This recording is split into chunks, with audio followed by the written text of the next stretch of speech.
La ciudad nunca duerme, pero esa noche algo la estremeció.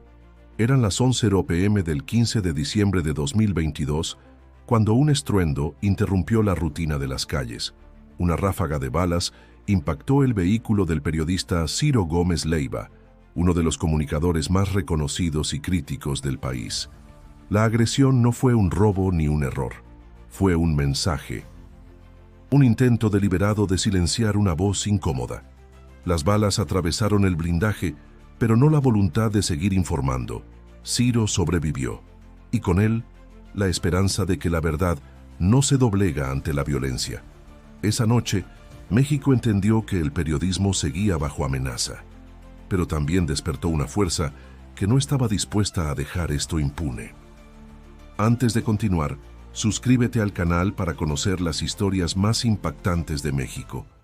Cada semana revelamos verdades que merecen ser contadas. Mientras el país exigía justicia, un nombre comenzaba a resonar en los pasillos del poder y en las calles del crimen: el BART. Héctor Eduardo Martínez Jiménez nació en los márgenes de la Ciudad de México, donde la pobreza y la desesperanza se mezclaban con la rutina. Desde joven, aprendió que la calle no perdona y que quien no se adapta, cae. Su infancia estuvo marcada por la ausencia de oportunidades, por un padre silencioso y una madre que luchaba cada día por poner comida en la mesa. A los 14, ya era conocido en su colonia por moverse rápido, callar más de lo que hablaba y nunca deber favores. A los 17, ya vendía droga en los tianguis. El narcomenudeo fue su primer salario, y con él llegaron los contactos. Fue en Puerto Vallarta donde su vida cambió para siempre. Se había mudado con su madre buscando comenzar de nuevo, pero la calma era solo apariencia. En las playas turísticas también se tejían redes delictivas, y ahí, entre promesas de dinero fácil y respeto, apareció el cártel Jalisco Nueva Generación. Al principio, el BART rechazaba cualquier relación con cárteles, no confiaba en jerarquías ni en lealtades falsas, pero la necesidad y la sed de poder comenzaron a infiltrarse. Yo no era violento, decía, pero si me buscan, me encuentran. Una traición amorosa encendió su furia. Golpeó salvajemente al hombre con el que su pareja lo había engañado. Fue su punto de quiebre. Decidió regresar a la capital, pero ya era tarde. Su nombre estaba marcado y los ojos del cártel ya lo seguían. Mi carrera delictiva empezó vendiendo vicio. De ahí ya conoces personas que te jalan al sicariato, que es lo que me pasó a mí, narraría años después desde prisión. Fue reclutado, no por voluntad, sino por amenaza. Le dijeron que si no cumplía, matarían a su padre. Aceptó, y así comenzó su camino como sicario. Pero había algo más, una motivación que, según él, lo justificaba todo. Cuando ya te pagan puedes ayudar a tu familia, dijo. Su madre vivía en condiciones humildes. Él soñaba con darle una casa, con pagarle medicamentos, con sacarla de esa vida. Esa fue su excusa y su condena. La gente que lo conocía decía que era reservado, que no hablaba mucho, pero cuando lo hacía era directo, casi brutal. Se definía como una persona noble que mata gente. Una contradicción que encierra una verdad incómoda. Muchos sicarios no se ven a sí mismos como monstruos. Se ven como herramientas de un sistema que los corrompió desde niños. Con el tiempo, dejó de sentirse un simple ejecutor. Comenzó a gustarle la sensación de poder, la mirada temerosa de quienes sabían lo que era capaz de hacer, el respeto que venía con cada encargo cumplido. Y entonces llegó la orden que cambiaría todo: eliminar a un periodista, no a cualquiera, a Ciro Gómez Leiva. El BART no preguntó por qué, solo escuchó, memorizó las instrucciones y esperó el momento. Para él, era solo un trabajo más, pero no sabía que ese trabajo lo pondría en la mira del hombre más letal contra el crimen organizado, Omar García Harfuch. El viaje comenzó en silencio, con un boleto de autobús comprado en efectivo en la Central del Norte. El BART llevaba solo una mochila y una mirada vacía. Su destino, Ciudad Guzmán, Jalisco. Ahí lo esperaba algo más que un simple encargo. Lo que encontró fue un campo de entrenamiento clandestino del cártel Jalisco Nueva Generación, donde los hombres dejaban de ser individuos para convertirse en armas. El lugar estaba oculto entre cerros, alejado de todo, incluso de la moral. No había nombres, solo apodos. No existían derechos, solo órdenes. Desde el primer día, el Bart entendió que ahí no se preguntaba, solo se obedecía. Le entregaron un arma y lo pusieron a prueba. Debía correr kilómetros sin agua, resistir golpes, disparar sin vacilar. Los instructores eran exmilitares, desertores curtidos por años de guerra sucia. Le enseñaron tácticas urbanas, cómo infiltrar edificios, cómo hacer emboscadas, cómo desaparecer cuerpos sin dejar rastro. Pero también le enseñaron algo más cruel, cómo deshumanizarse, cómo borrar cualquier rastro de compasión. Uno de los rituales de iniciación quedó grabado en su memoria. Frente a todos, ejecutaron a un joven de apenas 14 años. Lo acusaban de haber fallado una misión. Ese morro era sanguinario, recordaría el Bart. No le pagaban, solo le daban su ropa, su moto y la promesa de pertenecer al equipo. Nadie lloró, nadie desvió la mirada. En ese lugar, la vida valía menos que una bala. Cada noche, los nuevos reclutas escuchaban historias de poder y gloria.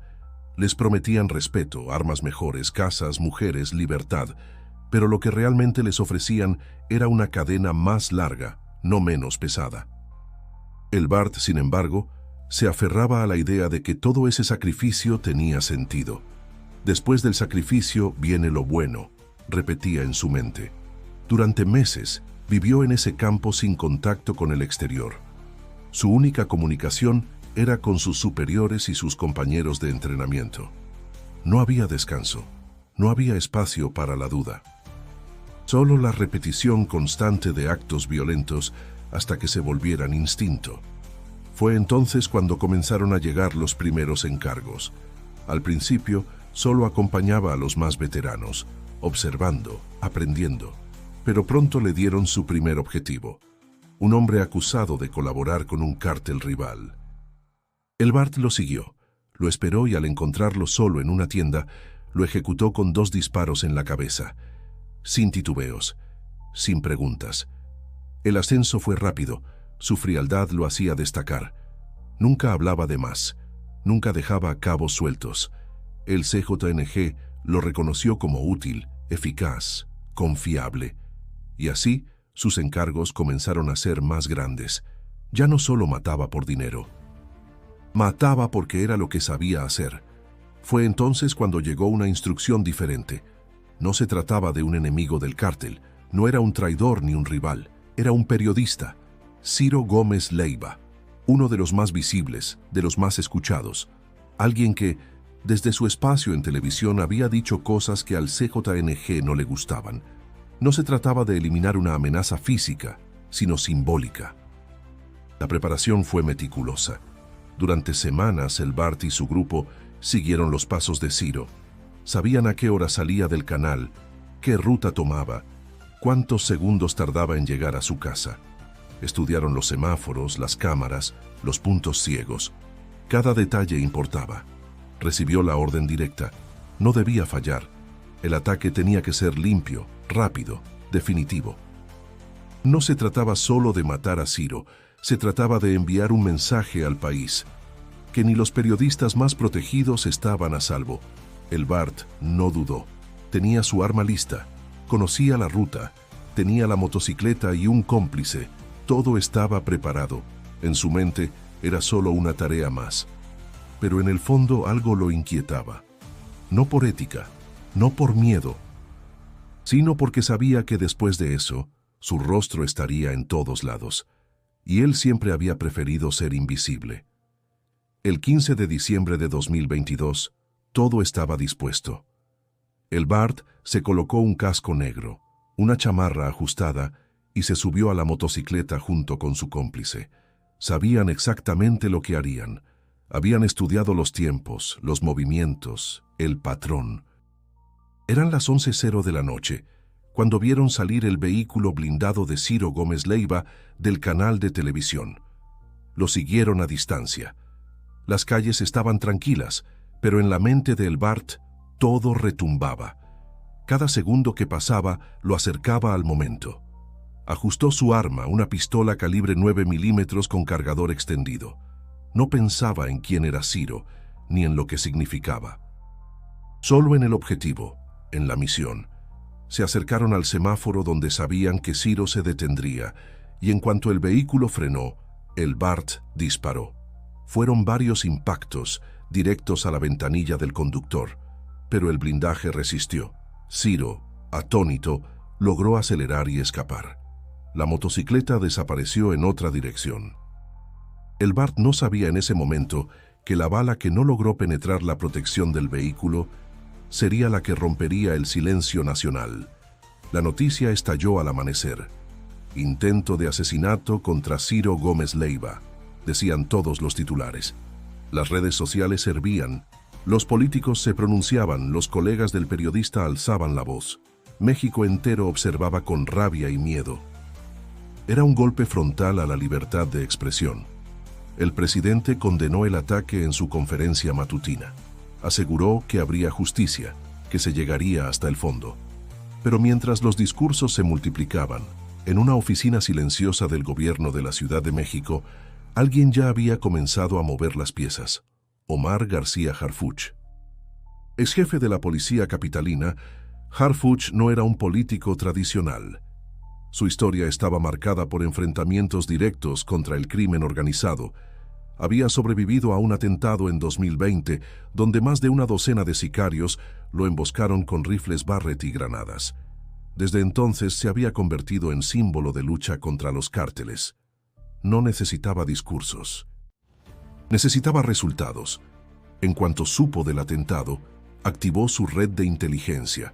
Lo primero fue recuperar todas las cámaras cercanas al lugar del ataque. Luego, trazar rutas de huida, identificar motocicletas, patrones de movimiento. En menos de 48 horas el equipo de Harfuch ya tenía sospechosos. La operación fue precisa. En distintos puntos de la ciudad comenzaron los cateos. 11 personas fueron detenidas en cuestión de días.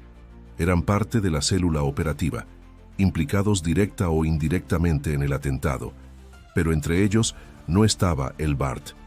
Los testimonios obtenidos hablaban de un hombre frío, reservado, muy peligroso, el ejecutor, el que disparó. Lo apodaban El Bart y sabían que había escapado. Su rastro se desvanecía al salir de la capital. Algunos lo ubicaban rumbo a Michoacán, otros decían que había cruzado hacia Guerrero, pero Harfuch no confiaba en rumores. Quería datos concretos. Ordenó seguir las pistas de dinero, analizar llamadas, rastrear vínculos familiares. Sabía que los sicarios más letales no confiaban en nadie, pero todos, tarde o temprano, cometían un error, y ese error sería su sentencia. Mientras tanto, El Bart se mantenía oculto. Sabía que lo buscaban, veía las noticias, escuchaba los nombres de sus compañeros en la televisión. Uno a uno iban cayendo, pero él se sentía seguro, invisible, fuera del alcance. No sabía que su libertad pendía de un hilo, que al otro lado Harfuch ya había iniciado una cacería sin pausa, que cada segundo que pasaba su mundo se achicaba. No importaba cuán lejos corriera ni cuántas identidades cambiara. El hombre que había enfrentado a cárteles enteros ya había puesto su nombre en la lista, y cuando eso ocurría, no había escapatoria. Tangancícuaro, Michoacán, un lugar donde la neblina cubre las calles por la mañana y los nombres se murmuran, nunca se pronuncian. Allí, entre caminos rurales y rostros indiferentes, se escondía El Bart. Había cambiado de apariencia, dejado atrás cualquier vínculo y solo salía cuando era necesario. Su paranoia era su único compañero. Sabía que lo buscaban, que 11 de los suyos ya estaban detenidos. Escuchaba sus nombres en la radio. Los imaginaba encerrados, hablando más de la cuenta. Dormía poco, comía menos. Pero no pensaba entregarse. Estaba convencido de que podía desaparecer. La mañana del 12 de enero de 2023, algo en el aire cambió. Salió de su escondite para comprar víveres. Iba armado, como siempre. Al salir de una pequeña tienda, notó algo extraño. 2 hombres con celulares y uno más detrás con algo que parecía un arma. Dudó. ¿Serían policías o miembros de la maña? En Tangancícuaro, la delgada línea entre autoridad y crimen es borrosa. No sabía si enfrentarlos o escapar. Su mano ya iba hacia el arma, listo para morir disparando, cuando lo tomaron por la espalda. 10 hombres encapuchados del equipo élite de operaciones especiales lo inmovilizaron con fuerza letal. No tuvo tiempo ni de reaccionar. Fue arrastrado, golpeado, esposado. En su mente, todo era confusión y rabia. Gritaba que no era él, pero sabía que el teatro había terminado. Lo habían encontrado. El cazador había cumplido su promesa. Omar García Harfuch no apareció en público ese día. No necesitaba figurar. Su trabajo hablaba por él. La captura de El Bart era el cierre de un círculo. Había prometido justicia y la cumplía con precisión quirúrgica. La operación fue tan limpia que ningún disparo se hizo necesario. Solo estrategia, paciencia y acción precisa. Pero la detención no fue pacífica. El Bart, meses después, contaría su versión desde la cárcel. Aseguró que fue víctima de tortura. Me dieron con el tolete en el mero coxis, hasta la fecha no me puedo sentar bien, diría con voz temblorosa. Relató que le pusieron una bolsa en la cabeza, lo envolvieron en plástico, le dieron choques eléctricos. El país se dividió. Algunos exigían una investigación por abuso policial. Otros, convencidos de su culpabilidad, celebraban la captura como un triunfo. Pero más allá del debate, una verdad se imponía.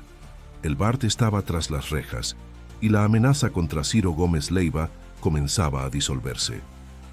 Desde el penal, el Bart se mostraba contradictorio. Decía ser noble, pero admitía haber matado. Hablaba de ayudar a su madre, pero reconocía que disfrutaba del poder. En entrevistas, intentaba justificar sus actos. Aseguraba que no había elegido esa vida, que fue empujado por amenazas. Me dijeron que si no lo hacía mataban a mi papá, repetía. El país lo escuchaba con escepticismo. Algunos lo veían como un producto del abandono, otros como un asesino sin redención. Pero todos sabían que detrás de su historia había algo más grande, una maquinaria que lo había formado, usado y luego descartado. Y mientras los medios debatían su testimonio, en las oficinas de inteligencia se analizaban los detalles de la captura. Harfuch había demostrado una vez más que la estrategia supera a la brutalidad, que incluso en un país asediado por el crimen organizado, la ley puede imponerse cuando hay voluntad y dirección. El Bart, encerrado, pasaba sus días entre rutina carcelaria y recuerdos que lo perseguían. Ya no tenía armas, ni respeto, ni gloria, solo preguntas. ¿Valió la pena? ¿Era realmente libre cuando obedecía órdenes de muerte? ¿Era él el único culpable? La captura fue solo el principio de otra etapa.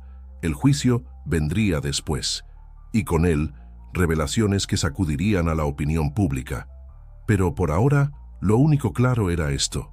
El hombre que había intentado callar a un periodista había sido silenciado por el peso de la justicia. Y en el fondo de su celda, por primera vez, el Bart no podía escapar. Desde el interior del penal, el Bart habló. No lo hizo con soberbia ni con culpa, sino con una mezcla de cansancio y resignación. Su voz, en entrevistas concedidas meses después de la sentencia, no era la del sicario temido, sino la de un hombre quebrado por dentro. Relató su vida sin pausas, como si necesitara vaciarse de recuerdos. Dijo que nunca quiso matar, que lo hizo por obligación, por miedo, que se sintió atrapado en un mundo donde nadie elige, donde la muerte es rutina. Pero entre sus palabras también emergía una cruda aceptación. Reconoció que disfrutó del respeto que imponía, que llegó a jactarse de ser un mercenario, que por un tiempo pensó que todo se justificaba si podía ayudar a su madre. Esa contradicción lo definía, un hombre que decía tener corazón, pero disparaba sin temblar. La justicia mexicana fue clara. Un juez lo sentenció a 14 años de prisión por el intento de homicidio contra Ciro Gómez Leiva. El Bart no apeló. Sabía que su historia había llegado a un punto sin retorno. No buscó perdón, pero sí quiso ser escuchado. Tal vez, en el fondo, para que otros no siguieran su camino. Del otro lado, en la arena pública, Omar García Harfuch rompió el silencio. En conferencia, reveló lo que muchos temían: que el atentado no fue obra de improvisados, sino de una célula entrenada, organizada y financiada por el cártel Jalisco Nueva Generación. Explicó cómo estos grupos ya no operaban desde la clandestinidad, sino con una estructura casi militar, con campos de entrenamiento y jerarquías definidas. El caso de El Bart era solo la punta del iceberg. Harfuch presentó evidencia de cómo el CJNG reclutaba jóvenes vulnerables, los transformaba en sicarios y los enviaba a misiones precisas. Dijo que el atentado contra Ciro no solo buscaba silenciarlo a él, sino enviar un mensaje al resto del periodismo, que nadie estaba a salvo. Pero también afirmó, con firmeza, que la respuesta del Estado sería contundente, que mientras él tuviera una responsabilidad pública, no permitiría que la violencia dictara las reglas del juego. Fue una declaración de guerra contra el miedo. Y el país la escuchó. En los días siguientes, el caso de El Bart se volvió un símbolo, no solo de lo que está mal, sino también de lo que aún puede corregirse. Su historia fue analizada, debatida, cuestionada. Algunos lo vieron como una víctima del abandono social, otros como un asesino sin remedio, pero todos coincidieron en algo: no debía quedar impune. Ciro Gómez Leiva, desde su espacio en medios, agradeció el apoyo y reconoció el trabajo de las autoridades. Dijo que seguiría haciendo periodismo, que el miedo no podía ganar. Su presencia, luego del atentado, fue más firme que nunca. Se convirtió en emblema de resistencia, y así, entre testimonios, operaciones especiales y conferencias de prensa, México volvió a mirar su realidad de frente. Un país donde los periodistas aún arriesgan la vida por informar, donde los cárteles siguen reclutando a jóvenes como El Bart, pero también un país donde hombres como Harfuch demuestran que la justicia, aunque tarde, puede alcanzarlos. La historia del Bart no termina en una celda, ni con una sentencia. Termina en la conciencia de una nación que debe decidir qué futuro quiere construir. Uno donde la violencia mande, o uno donde la verdad pese a todo prevalezca. Gracias por acompañarnos en este recorrido por una historia real, cruda y urgente. Si aún no lo has hecho, suscríbete al canal para seguir descubriendo las verdades que otros prefieren callar. Y haz clic en el siguiente video que aparece en pantalla para conocer otro caso impactante que sacudió a México. Nos vemos en la próxima historia.